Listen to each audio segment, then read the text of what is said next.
ഇന്നത്തെ ഗോസ്പലിൽ ഈശോ പറയുന്നു, ഭൃത്യൻ യജമാനേക്കാൾ വലിയവനല്ല, അയക്കപ്പെട്ടവൻ അയച്ചവനേക്കാൾ വലിയവനല്ല. ഈശോ ഇത് പറയുന്നത് യൂദാസിനെ കുറിച്ചാണ്. യൂദാസ് ചിന്തിക്കുന്നത് ഈശോയുടെ കയ്യിലെ പ്ലാനേക്കാളൊരു ബെറ്റർ പ്ലാൻ എൻ്റെ അടുത്തുണ്ട്, യൂദാസ് അത് എക്സിക്യൂട്ട് ചെയ്യാൻ പോവാണ്.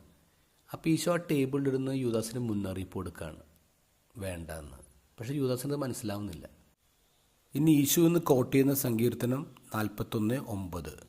അതിൽ ദാവീദ് രാജാവ് പറയുന്നത്, ഞാൻ പ്രാണനെപ്പോലെ സ്നേഹിച്ച ഒരാൾ, ഞാൻ വിശ്വസിച്ച ഒരാൾ, എൻ്റെ കൂടിരുന്ന് ഭക്ഷണം കഴിച്ച ഒരാൾ, അയാൾ എനിക്കെതിരെ കുതികാൽ ഉയർത്തി. ദാവീദ് ഇത് പറയുന്നത് തൻ്റെ വിശ്വസ്തനായ ഉപദേഷ്ടാവ് അഹിത്തോഫലിനെ കുറിച്ചാണ്. അഹിത്തോഫൽ എന്താ ചെയ്തേ? 2 സാമുവേൽ 15-ാം അധ്യായത്തിൽ നമ്മൾ ആ സംഭവം കാണുന്നുണ്ട്. ദാവീദിൻ്റെ മകൻ അബ്സലോം ഒരു അട്ടിമറിയിലൂടെ തൻ്റെ അപ്പൻ്റെ സിംഹാസനം സ്വന്തമാക്കാൻ ശ്രമിക്കുകയാണ്. അതിന് കൂട്ടു നിൽക്കുന്നത് അഹിത്തോഫലാണ്. ആ പ്ലാനൊക്കെ പൊട്ടിപ്പൊളിഞ്ഞു പോയി. പിന്നീട് നമ്മൾ കാണുന്നു അഹിത്തോഫൽ കെട്ടിത്തൂങ്ങി മരിക്കുന്നു. പഴയ നിയമത്തിൽ ദാവീദും അഹിത്തോഫലും ആയിരുന്നെങ്കിൽ പുതിയ നിയമത്തിൽ അതിൻ്റെ പാരലൽ ക്രിസ്തുവും യൂദാസുമാണ്. ഈ സംഭവം ഇതോടെ തീരുന്നില്ല, ചരിത്രം തീരുന്നില്ല. ചരിത്രം ഇന്ന് ആവർത്തിക്കപ്പെടുകയാണ്. ഇപ്പോൾ നമ്മുടെ മുന്നിൽ ആ പാരലലാണ്.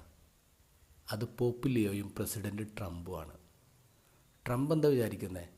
എൻ്റെ കയ്യിലാണ് ലോകത്തെ ഏറ്റവും ബെസ്റ്റ് പ്ലാൻ ഇരിക്കുന്നത്, ഞാൻ ലോകത്തെ ഏറ്റവും പവർഫുൾ, ഞാൻ തന്നെയാണ് ക്രിസ്തു, ഞാൻ തന്നെയാണ് പോപ്പ്. അവിടെ ക്രിസ്തു ട്രംപിനോട് പറയാണ്, എടാ ട്രംപേ, ഭൃത്യൻ യജമാനേക്കാൾ വലിയവനല്ല, അയക്കപ്പെട്ടവൻ അയച്ചവനേക്കാൾ വലിയവനല്ല.